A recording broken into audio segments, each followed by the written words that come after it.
너무 말씀과 잘 맞는 그리고 은혜로운 찬양 감사합니다. 우리 옆에 분들 뒤에 분들하고 인사할까요? 주님의 은혜로 삽니다.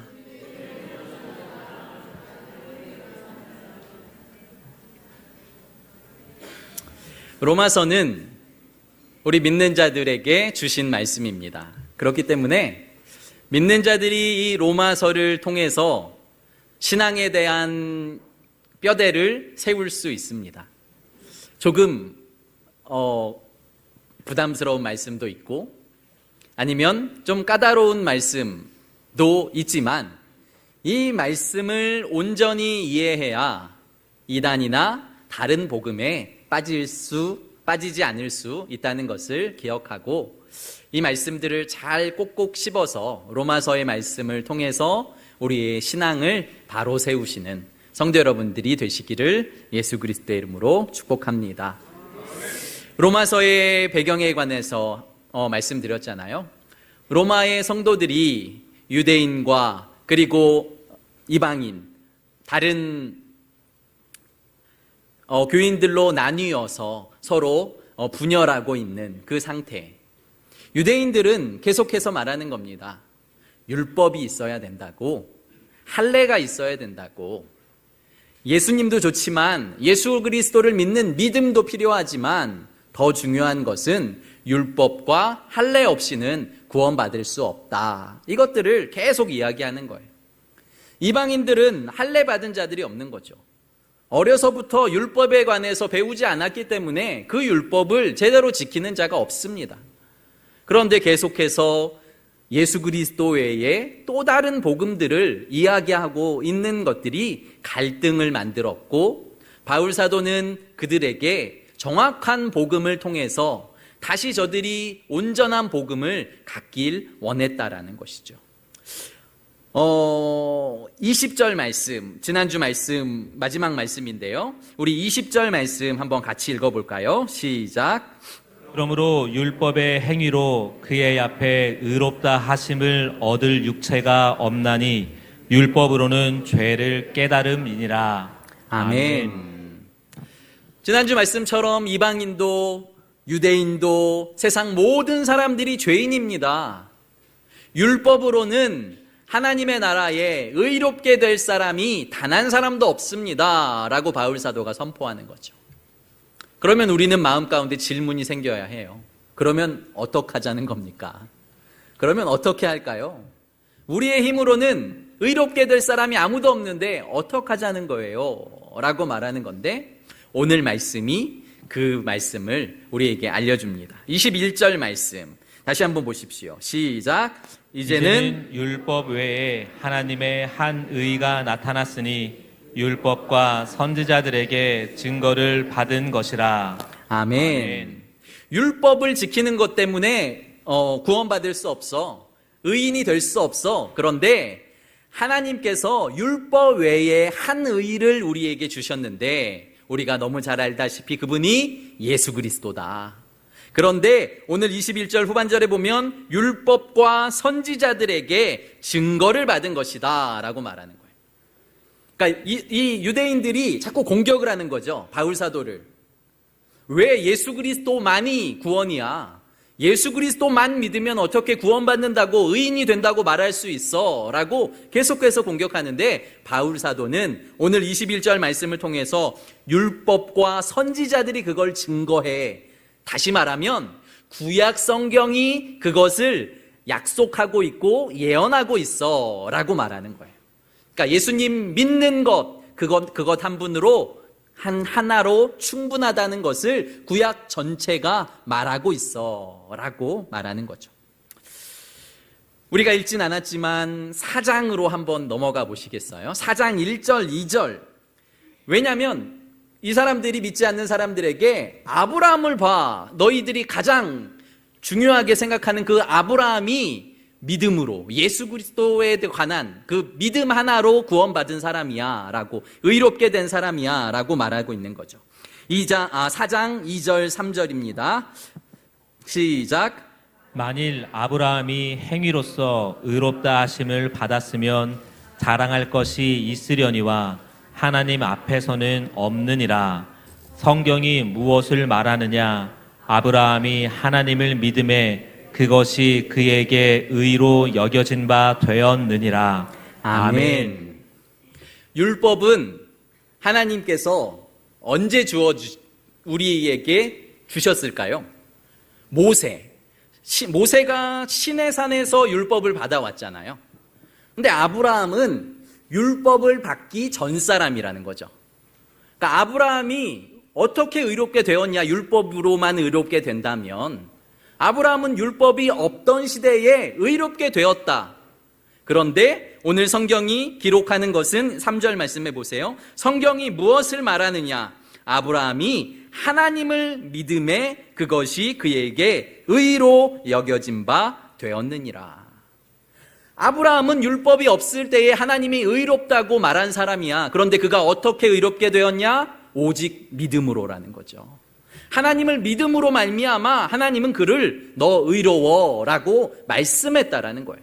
우리는 종종 우리가 신앙생활을 열심히 하면, 우리가 거짓말 안 하면, 우리가 헌금을 많이 하면 의롭게 되고 구원을 받을 거야 라고 착각할 수 있지만, 바울 사도는 우리에게 분명히 말하는 것은 누구로도 구원받을 수 없다는 것이고요, 어떠한 행위로도 구원받을 수 없다는 것이고, 하나님께서 주어주신 또 다른 의, 예수 그리스도 외에 우리에게 구원받을 만한 다른 이름을 주신 일이 없다고 사도행전에 분명히 우리에게 말씀해 주고 있음을 성도 여러분 믿으시길 바랍니다. 아멘.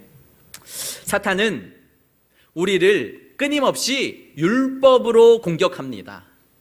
너 죄인이잖아. 네가 어떻게 의롭다고 말해? 네가 어떻게 하나님의 자녀라고 말할 수 있어? 너는 죄인이야. 너는 결코 의롭게 될 수 없어. 너 알잖아. 네가 더러운 것. 너의 양심이 알잖아. 네가 얼마나 온전치 않다는 것을. 사탄은 우리를 끊임없이 공격한다는 거죠. 그런데 하나님은 우리에게 이렇게 말씀하세요. 사탄에게도 이렇게 말씀하세요. 저울을 하나 가지고 와라. 내가 나를 믿는, 내가 사랑하는 자녀의 죄를 그 저울에 올려놓고, 또 다른 편에 예수 그리스도께서 십자가에서 죽으심으로 행하신 그 사랑을 올려놔봐라. 그 어떤 죄가 예수 그리스도의 사랑보다 크고 무거운 죄가 있을 수 있겠냐라고 말씀하시는 거예요.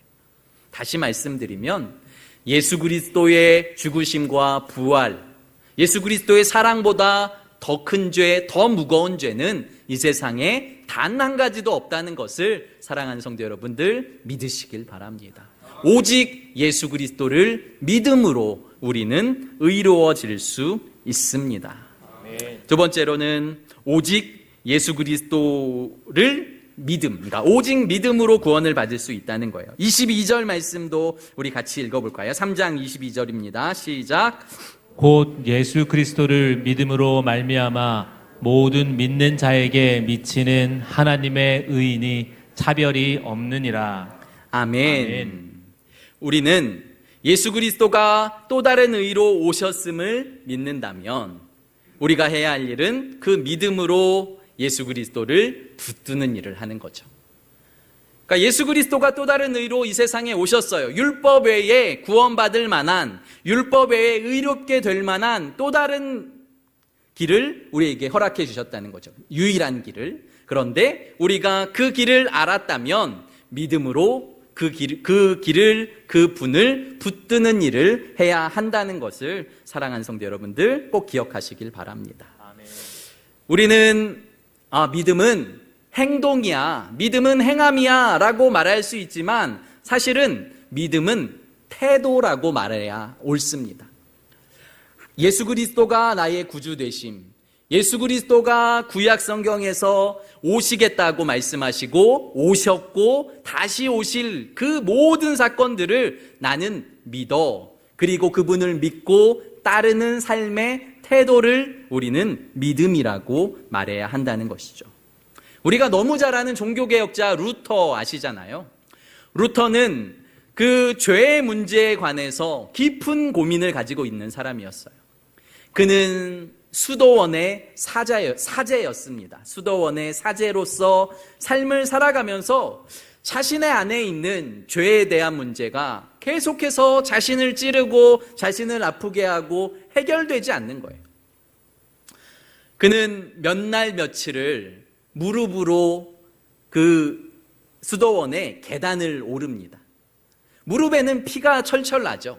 피가 나는 그 상황에서도 자신의 그 고행을 통해서, 수도를 통해서 자신의 의로움을, 죄의 문제를 해결함 받을 수 있을까 걱정하며 고민하며 그 일들을 하는데 그 문제가 해결되지 않는 거예요.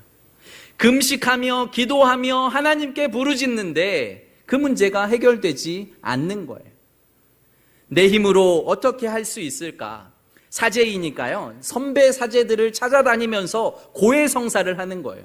하루에 10번, 20번 자신이 고해성사를 또 하고 또 해도 내 마음에 있는 죄의 문제가 해결되지 않는 그 루터. 그래서 루터의 고백이, 나는 하나님을 그래서 원망하고 나는 하나님을 미워했습니다. 하나님이 나의 죄의 문제를 해결해 주시지 않는 이것 때문에 그 루터는 고민하고 또 고민했다는 거죠. 내가 어떤 행위를 해야 할까? 내가 더 무엇을 해야지 나의 이 죄에 관한 문제가 해결될 수 있을까 고민할 때에 그 루터의 스승 한 사람이 그에게 말합니다. 자네, 이제부터는 말씀을 한번 깊이 연구해 보게 라는 조언을 주었어요. 루터가 진짜 그렇게 하기로 작정을 했습니다. 그래서 하나님의 말씀을 읽고 또 읽다가 로마서 1장 17절 말씀에 그의 눈이 머물게 되는 거죠. 오직 의인은 믿음으로 말미암아 살리라. 내가 무엇을 해야, 내가 무엇을 하지 않아야 나는 의로워질 수 있다고 생각해서 힘쓰고 애쓰고 나의 모든 삶을 그것에 쏟았는데 오늘 말씀은 믿음으로 말미암아 살게 되는 것이구나. 하나님을 믿음으로 말미암아 나는 나의 노력 없이 의롭게 되는 것이구나 라는 것을 알고 그 믿음을 선포하며 그것과 반대되는 천주교에서 종교개혁을 일으킨 사람이 바로 루터입니다. 사랑하는 성도 여러분, 오늘도 우리는 고민합니다. 내가 왜 이렇게 살까? 나는 왜 이것밖에 안 될까? 나의 부족한 것이 무엇일까? 라고 고민하지만 중요한 것은 예수 그리스도를 믿는 믿음으로 우리는 의롭게 된다는 것을 성도 여러분들 꼭 믿으시길 바랍니다. 아멘.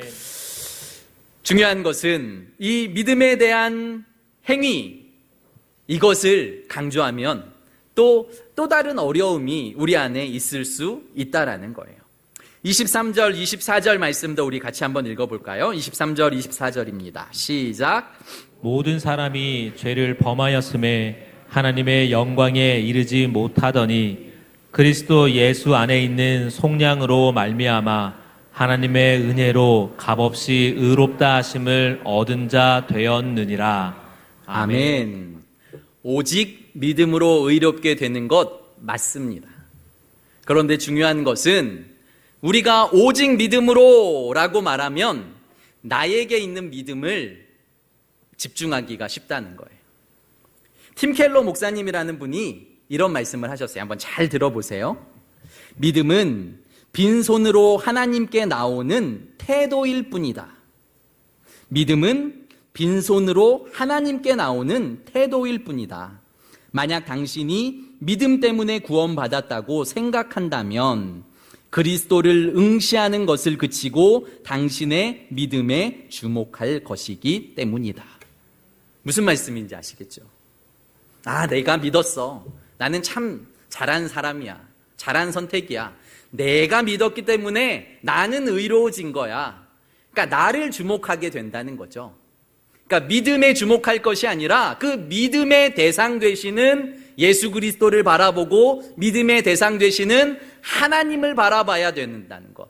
그러니까 내가 믿음으로 구원받는 게 아니라 내가 믿음으로 바라보는 하나님이 예수 그리스도가 나를 구원하신다는 것을 우리는 꼭 기억해야 한다는 것이요. 그러니까 믿음도 행위가 될 수 있다는 거예요. 이 사람들에겐. 아, 내가 믿었으니까 구원이야. 내가 잘한 거지. 내가 믿음으로 나아간 게 너무 잘한 거야. 그래서 나는 구원받는 거야. 아니라는 거예요. 다시 보셔요. 24절 말씀. 그리스도 예수 안에 있는 속량으로 말미암아 하나님의 은혜로 값없이 의롭다 하심을 얻은 자 되었느니라. 값없이예요. 값없이. 우리의 어떤 행동이 아니라, 어떠한 이유 때문이 아니라 예수 그리스도를 믿음으로 하나님은 그의 은혜로 값없이 우리를 의롭다 하셨다는 거죠.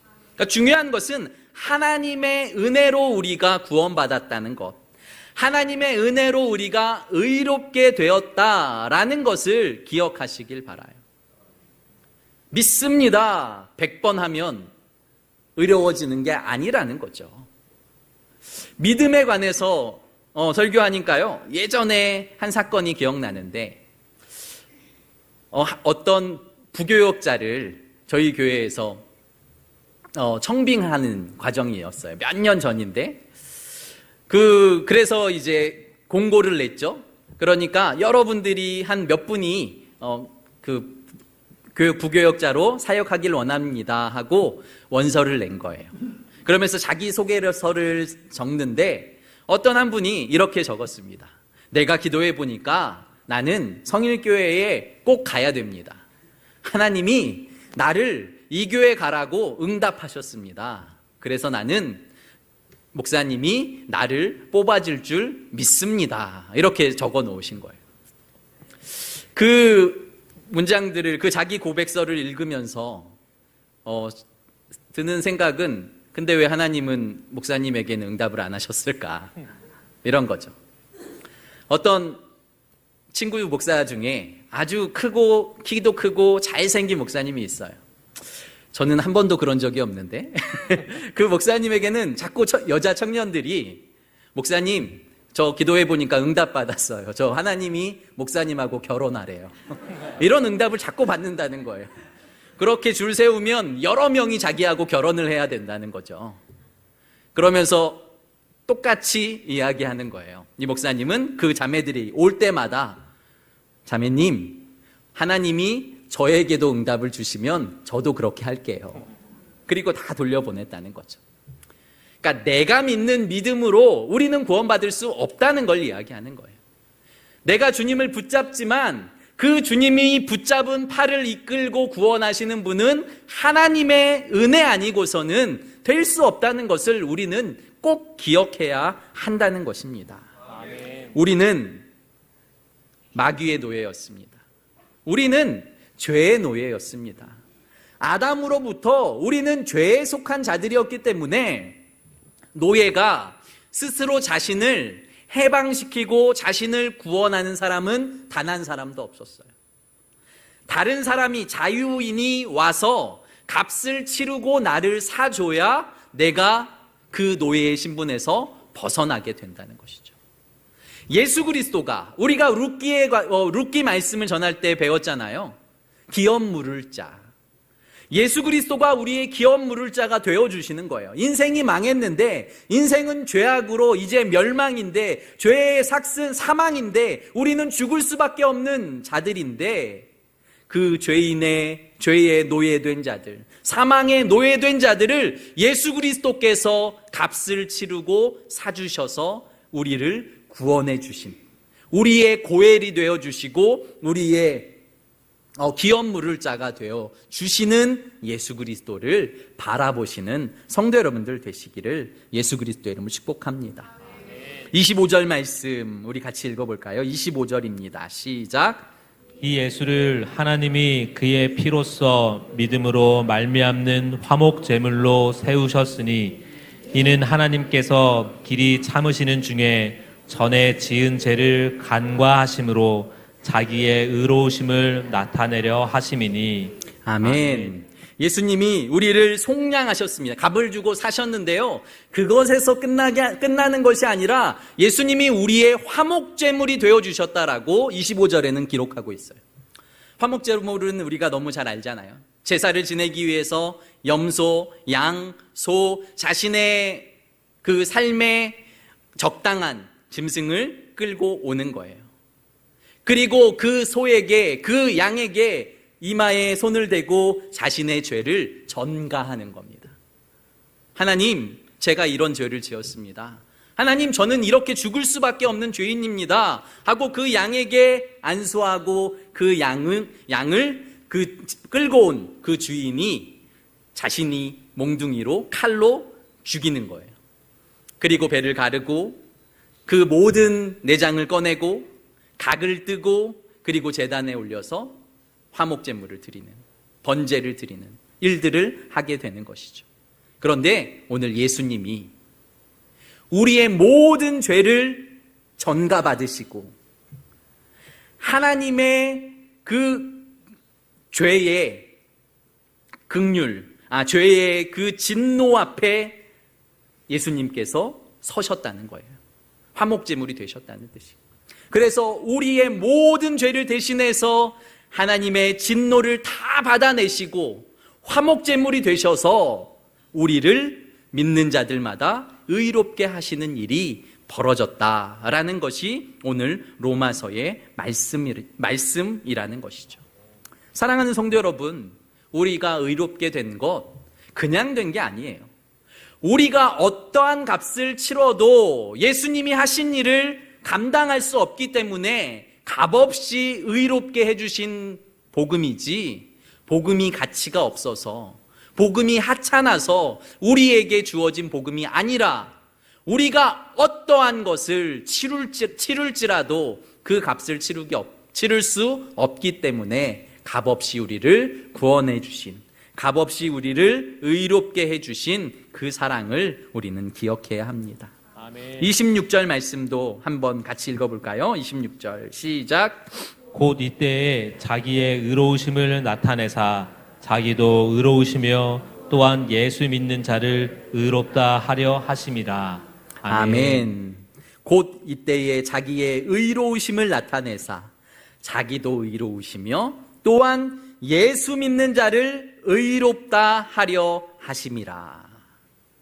우리는 믿음으로, 예수 믿는 자를 의롭다 하려 하심이라. 예수 믿음으로 우리는 의롭게 되었습니다. 같은 말씀이 고린도후서 5장 21절에도 이렇게 기록되어 있어요. 고린도후서 5장 21절, 하나님이 죄를 알지도 못하신 이를 우리를 대신하여 죄로 삼으신 것은 우리로 하여금 그 안에서 하나님의 의가 되게 하려 하심이라. 아멘. 죄를 알지도 못하는 예수님을 하나님은 오늘 말씀에 그냥 죄가 되게 하셨대요. 그가 죄가 되게 하시고 그 모든 죄를 그에게 전가하시고 그렇게 해서 그 안에서 하나님 안에서 그 안에서 하나님의 의가 되게 하셨다. 우리는 예수 안에서 하나님의 의가 된 존재라는 것이죠. 내가 얼마나 대단하고 내가 얼마나 착하고 내가 얼마나 정직한지 이것이 우리의 의가 아니라 내가 예수 그리스도 안에 있는지 예수 그리스도 안에 없는지 그것이 우리의 의라는 거예요. 그러면 이단들은 아니면 우리도 이런 착각을 할 수 있어요. 한번 믿었으면 우리는 구원이라고 말하니까, 예수 안에 들어갔으면 우리는 의라고 말하니까 그러면 맘대로 살아도 되겠네. 아니면 내가 예수 그리스도를 구주로 고백했으니까 이제 나는 구원이네 라고 착각하는 사람들이 있다는 거죠. 구원은 누가 주시는 거죠? 하나님이 주시는 거예요. 그러니까 내가 예수 그리스도 안에 있는지 없는지 하나님이 판단하시는 거라는 거예요. 예수 그리스도는 주여 주여 하는 자마다 다 천국에 들어갈 수 없다라고 분명히 말씀하세요. 그런데 우리가 입술로 주여 주여 했다고 우리는 천국에 갔다라고 착각하는 거죠. 구원파 사람들이 사람들을 전도할 때에 당신 구원 받았습니까? 구원 받았다고 하면 몇 날 며칠에 받았냐고. 그것을 아는 사람은 주님뿐인 거죠. 사실은 내가 주님을 고백했습니다. 나는 오늘부터 몇 날, 며칠, 몇 시부터 나는 이제 구원받은 사람입니다. 그러면 내가 하나님이 되어야 되는 거예요. 그런데 구원파들은 내가 이제 하나님을 구주로 고백했으니까 나는 구원받았습니다. 그런데 그게 아니라 내가 믿었다고 고백하면 믿음의 열매가 있는지를 봐야 되는 거죠. 그 사람이 진짜 믿어? 그 사람이 진짜 예수 그리스도 안에 있어? 그 사람이 진짜 예수 그리스도로 살아가? 이것이 그 사람의 믿음의 열매, 믿음의 결과로 나타나고 있느냐, 나타나고 있지 않느냐를 우리는 바라보아야 한다는 거예요. 그게 바울이 다시 말하고 있는 죽음, 그러니까 행함이 없는 믿음은 죽은 믿음이다 라는 말씀과 같이 연결되는 말씀이라고 생각하셔야 되는 거예요. 마틴 로이드 존스라는 목사님이 이렇게 말씀하세요. 다시 한번 들어보세요. 믿음이 있는 사람은 더 이상 자신을 바라보거나 자신에게 기대를 거는 사람이 아니다. 그는 더 이상 과거와 현재, 미래의 자기 모습에 주목하지 않고 그는 주 예수 그리스도와 완성된 구원 바라보고 의지한다. 믿음의 사람은 더 이상 자기에게 집중하는 사람이 아니라는 거죠. 왜냐하면 예수 그리스도 안에 있기 때문에 그의 나라와 그의 의가 자연스럽게 내 안에 살아있는 거예요. 그래서 그의 나라가 궁금하게 되고 그의 의가 궁금하게 되고 그의 삶이 궁금하게 되고 그의 삶으로 살아가게 되는, 이전의 내가 아니라 나는 예수 그리스도와 십자가에서 죽고잖아요. 이전에 나는 죽고 이제 다시 나는 새로운 피조물이 되었으니까요. 나는 이제 이전에 하던 그 죄악 가운데로 다시 달려갈 수 없는 거예요. 그러면 죄를 짓지 않는 건가요? 그게 아니죠. 여전히 우리는 이 세상에 있기 때문에 죄 가운데 있지만 우리가 죄를 지을 때마다 내 안에 있는 의가, 하나님의 의가 나를 고발하는 거죠. 나에게 죄가 무엇인지 바로바로 알게 하는 거죠. 그래서 나는 예전보다 더 빨리 회개의 자리로, 기도의 자리로, 은혜의 자리로 하나님 앞으로 나아가게 된다라는 것을 성경은 우리에게 말해주고 있는 것입니다. 27절 말씀 우리 한번 보길 원하는데요. 27절 한번 같이 읽어보겠습니다. 시작. 그런즉 자랑할 데가 어디냐, 있을 수가 없느니라. 무슨 법으로냐, 행위로냐, 아니라 오직 믿음의 법으로니라. 아멘. 그런즉 자랑할 때가 무엇이냐라는 거죠. 나 율법 지켰어. 나 착하게 살아. 나 할례 받았거든. 나 교회 40년 다녔거든. 나 교회에 한 번도 빠진 적 없거든. 나는 새벽 예배에, 나는 수요 예배도, 나는 금요 예배도 나는 한 번도 빠지지 않아. 무엇을 자랑할 것이냐는 거예요. 성도들이, 우리는 거의 간증을 안 하지만 간증을 하라고 하면 이상한 간증을 하는 거죠. 하나님과 그를 간증하는 게 아니라 하나님을 믿으면서 하나님이 나에게 이렇게 축복 주셨어요. 물론 하나님 이가 붙지만 나는 이렇게 부자입니다. 나 이렇게 잘 살아요. 나 이렇게 성공했어요. 사실은 이거를 자랑하고 있죠. 근데 바울을 한번 생각해 보세요. 바울은 내가 가진 모든 것이 배설물로 여겨졌어.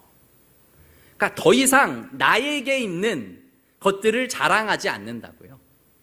예수 그리스도와 십자가 외에는 나는 더 이상 자랑하지 않습니다 라고 바울은 고백하고 있는데, 우리는 계속해서 나는 이렇게 잘 살게 됐어요.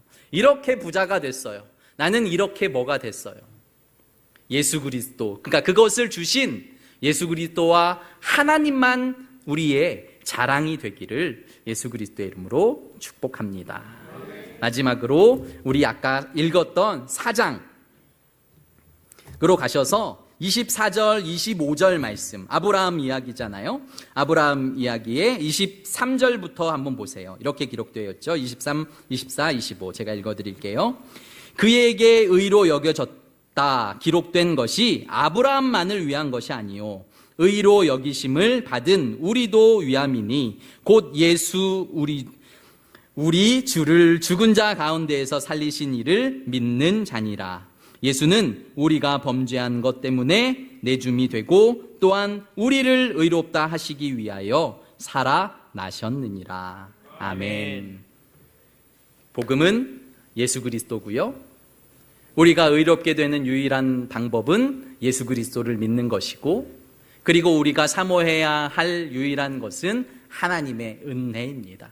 하나님의 은혜가 우리를 의롭게 하고, 하나님의 은혜가 우리를 구원하고, 하나님의 은혜가 우리를 자녀 삼아 주신다는 것.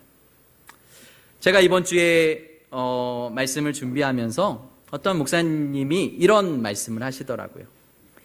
예의보다 더 분명한 복음은 없다. 예의를 가지고 나아가는 것보다 더 분명한 복음은 없다라는 거예요. 그러니까 하나님이 인간이 되셔서 인간에게 구원을 주신 것은 하나님에게서 인간에 대한 가장 강력한, 가장 할 수 있는 최대한의 예의라는 것이죠. 무슨 말씀을 드리고 싶냐면요, 우리가 복음을 가지고 나는 하나님의 뜻대로, 나는 하나님의 방법대로 살아, 나는 하나님이 주신 은혜대로 행동해 라고 말하면서 예의 없이 행동하는 그리스도인들이 너무 많다는 것을 말씀드리고 싶은 거예요. 교회 안에서도 세상에서도 나는 그리스도인이야 라고 말하면서 나는 주님이 하신 대로 예의가 있을까? 어느 목사님이 예수님이 성경에서 하신 말씀들이 사실은 다 반말로 기록되어 있는데 그 외국에는 반말, 존댓말이 없잖아요. 그런데 한국적으로 번역되면 예수님은 분명히 우리들에게 존댓말로 설교를 하셨을 거라는 거죠. 예의를 갖춰서. 그리스도인들이 복음이라는 이유 때문에 예의 없이 함부로 행동하는 것들은 결코 복음이 될 수 없다라고 말하는 이 말씀이 저는 굉장히 깊게 저의 마음 가운데 남더라고요. 복음을 전하는 것. 나는 그리스도인이야. 예수 그리스도를 믿지 않으면 멸망이야. 그러면 구원이 없어 라고 말하는 것조차 예의를 갖춰서 이야기하는 거예요. 사랑하는 성도 여러분, 결론으로 말씀드리면 예수 그리스도가 우리를 위해 죽으신 또 다른, 그러니까 율법 외의 또 다른 의, 그것은 예수 그리스도를 믿는 믿음으로 의롭게 되는 것이고, 그리고 예수 그리스도가 우리의 의가 되셔서 우리를 위해 화목제물이 되어주시고, 하나님은 그 예수 그리스도로 말미암아 하나님의 은혜로 우리를 구원하신다는 것.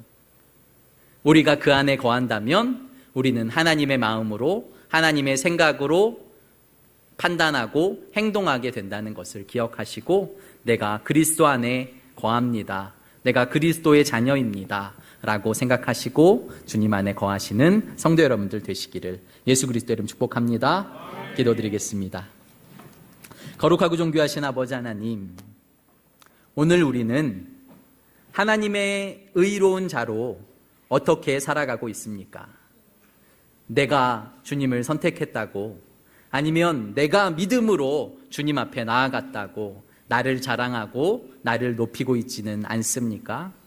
그러나 바울 사도처럼 우리가 자랑할 것은 아무것도 없음을, 우리가 나를 높일 것은 단 한 가지도 없음을 우리가 기억하게 하시고, 예수 그리스도만 십자가에서 나를 위해 죽으시고 부활하신 주님만 자랑하며 높이는 성도의 삶이 되게 하여 주시옵소서. 사랑 많으신 예수님 이름으로 감사하며 기도드립니다. 아멘.